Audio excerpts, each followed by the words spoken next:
If you're old enough to know that, I'm young enough to know this. If they were still playing today, Scotty and Michael would be repeatedly featured in our next segment, and that is the top of the top. So what the top of the top is, I know we have some newcomers to top of the top. So what top of the top is, Perk, let me tell them about it. Top of the top is the very best plays from around the NBA, from over the weekend, from the night before. So first up, let's start with top putbacks. We start in Chicago, where Derrick Jones walks out, and that sort of second effort. Standing there like. That's why Sacramento's been rolling too. All right, let's do top stops. Hassan Whiteside in Orlando meets Terrence. Because he just stole the ball. Come on, Joker. People say you can't play defense. Show them you can. Did he jump? I mean, probably not. He didn't even look like a jump. That doesn't mean it's not defense. That doesn't mean it's not important. All right, let's go to top buzzer beaters. Buddy Hield. Let's start there. Falling out of bounds. I mean, this is just. And he's done this to the Celtics how many times at this point? It's probably just, too many. It's just the entire sequence that led to this, though. Was it was insane. All right, let's go to top moves. Kyle Lowry in transition finds a little hit, a little move. I love that. All right, we got to go to the top slams in the Bay, my hometown. Facts. I mean, that was insane. So what do you think? Span, top of the top plays. Love it. Let's do it. Orlando Raptors. I love it. I love seeing it all. It's awesome. All right, coming up on I love news. I love journalism. I love facts. So, Cole Anthony? Yeah. I mean, that guy can play. That might be my winner of the weekend, but Perk, who was yours? It's the Washington Wizards. All right. And shout out to Bradley Beal, right? So what has gone so wrong for the Lakers to start this season? A lot has to do with injuries, especially to LeBron James. He's already missed 4 of the Lakers' 10 games with an ankle injury and now an abdominal strain. And the Lakers are 1-3 without him. And their new superstar, Russell Westbrook, has struggled to fit in. He's shooting just 42% from the field and 27% from three-point range, and he is leading the league in turnovers at 4.9 per game, and their defense has also taken a bit of a step back. Remember, last season, the Lakers had the best defensive efficiency in the NBA, and then 2 years ago, when they won that bubble championship, they were 3rd. However, this season, they have slipped to 13th. So I want to rejoin the panel, talk to them a little bit about this. Ramona, let's start with LeBron's abdominal strain. Nice. Well, when you get 2 of those types of great shooters matching up against each other, that's when it's like someone's going to pull up from the logo. Oh, you pulled up from the logo? I'm going to pull up from behind the logo. Oh, you think you did it? I'll do it better. Like, it's that type of game. And I'm interested to see if the Lakers can sort of turn this around, get some wins without LeBron James, and build a little bit of morale. So next on ESPN2, George, I'll text you in a minute. All right, Perk. All right, Perk. All right, Perk, I got you. Jalen and Jacoby coming up next, and then we're going to... What a night Monday was in the NBA. Nikola Jokic and Markieff Morris were both ejected. Ja Morant was on a trampoline. Luka Doncic dazzled. The Bulls stunned Brooklyn. Carmelo was in his bag. The Bucks, they went to the White House. Steph Curry, he cooked up a 50 piece. So, to quote my friend Kendrick Perkins, let's get it. And we start in the Yay area. You know, guys, that's where I'm from. Perk, that's Perk. That's Richard. Richard Perk, Perk Richard. I'll start with you. What do you think, Perk, of Melo's performance last night? Well, look, my thing with Melo is that they're wasting this. If you would have told me that Melo was going to get out to this hot start, I would have said that the Lakers were going to... he wasn't on the floor anymore. But you know what? Melo, he was getting after it. So you know what, Perk? Let's get it. You know what time it is? It is time. Look at Richard. Hey, Richard, fix your body language. Let's go. Let's get it. What is let's get it, Perk, real quick? Let's get it. Look, we'll give ones that are cute. Yeah, they ain't cute and sassy. The things that I did. Got it in the trenches. All right. Not what Richard did. No, I was Andre sexy. Drummond, was he cute and sassy or was he sexy last night? Oh, look, taking advantage again. Joel Embiid not out. An unsung hero. This is a great pickup, especially with Joel Embiid having a little bit of injury history. You know that he can fill the paint while he's gone. Keep on with that image. I'm going to invite you back to. Well, then let's head out to Juan Toscano defending Bogdanovic. Ooh, we talked about Golden State defense. The coaches love. If Steve Kerr was a real one, he'll pay his technical. It wasn't that dirty. It wasn't that not cute. All right, next up, Blake Griffin against the Raptors.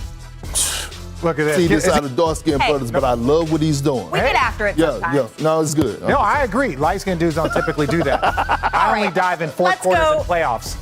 To the other side of the ball, Scotty Barnes defending Kevin Durant. Ooh, my rookie of the year. The top 2 picks in the 2021 draft, Cade Cunningham and Jalen Green, will face off for the first time tonight. And historically, that initial matchup, it's favored the top pick. The number ones have gone 42 and 28 in first meetings versus number twos, and that includes 9 and 3 in their first 12. That's all according to Elias. So Green and Cunningham, they have been well regarded for a while now. They were the top 2 players in the 2020 ESPN 100 recruiting class. They were followed by the eventual 3rd pick, Evan Mobley, who has been balling out this season. However, it was Green who snatched the top spot that was coming out of high school. Still, it's been a little bit of a rough start for both rookies. Cunningham is shooting 23% from the floor. That's the worst through a player's first 4 games in NBA history. While Green, on the other side, the Rockets have lost 8 straight, Houston's 2nd longest losing streak of the last 20 seasons. But it's okay. You know why? Because I get to talk to my Oakland brother. I am so glad to have you in studio. Please welcome in senior NBA writer for the Undefeated, Mark Spears. So, Mark, Wait, this is nice. I know, right? You got got to a relax nice a house. little bit. Yeah. Thank you. I appreciate you coming by. I appreciate we getting to host you. So you spent time with both Cade and Jalen leading up to their debuts. I want to start with Cade. We just saw it. He's having a little bit of a rough start. How is he managing those expectations here? Well, he's not scared of the expectations. I mean, he told me this is an opportunity. You know, he respects being number one, and he's not dealing with the pressure. Yeah, but we saw how he started. He didn't start off so well. He missed his first 8 3-pointers. Just fine. Let's be a little bit more patient. Especially in the hands of John Lucas. There's a fabulous story from Tim McMahon, our friend, on the website today on ESPN.com about John Lucas University. And you can see all of Mark Spears' work on The Undefeated. Thank you so much, my friend. So, like most high school draft picks, there's so much pressure on both Cade Cunningham and Jalen Green. Their teams are struggling, winning just 1 game apiece. And here's the thing. You remember, these guys, they come in, they're the top of the top, and then they usually join a team. Welcome back to NBA Today. I'm here with Brian Windhorst, and up on ESPN.com, Brian, you wrote a story detailing Vanessa Bryant and Nike ending their partnership on Kobe's signature shoe line, and then how coveted his models are now amongst NBA players. So this hoarding it's fascinating. What's the most interesting thing? What stands out to you? Players are used to, as soon as I brought this up, they were like, oh man, it's a problem.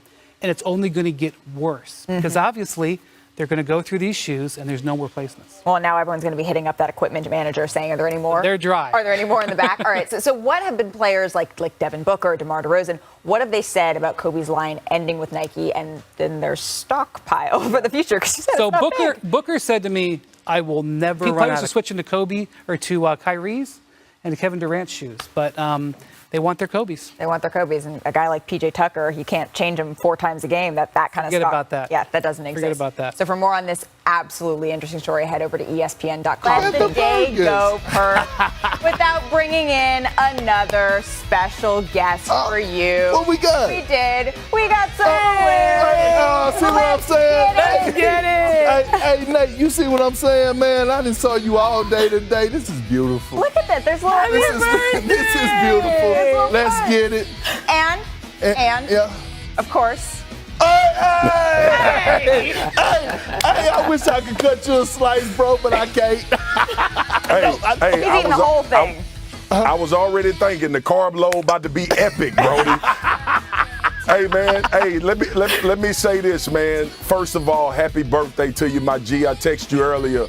But also, man, I'm so proud of you. I'm so proud of this ascension and the work that you're putting in to be great at what you're doing. You inspire me. This podcast that we're doing together brings me into your life a lot more.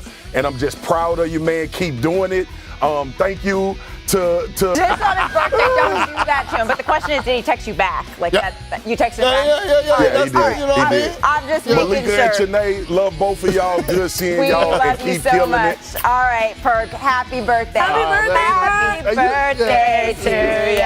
Happy birthday. Jeremy Grant surprised a lot of people when he left the Denver Nuggets last year as a free agent, only to land with the Detroit Pistons. It turns out that the 3-year, $60 million deal Jeremy signed was just the beginning. Mark Spears has more.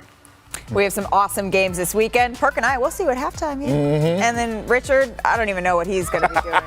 I just hope you're okay out there. NFL Live is next. Bye, Richard.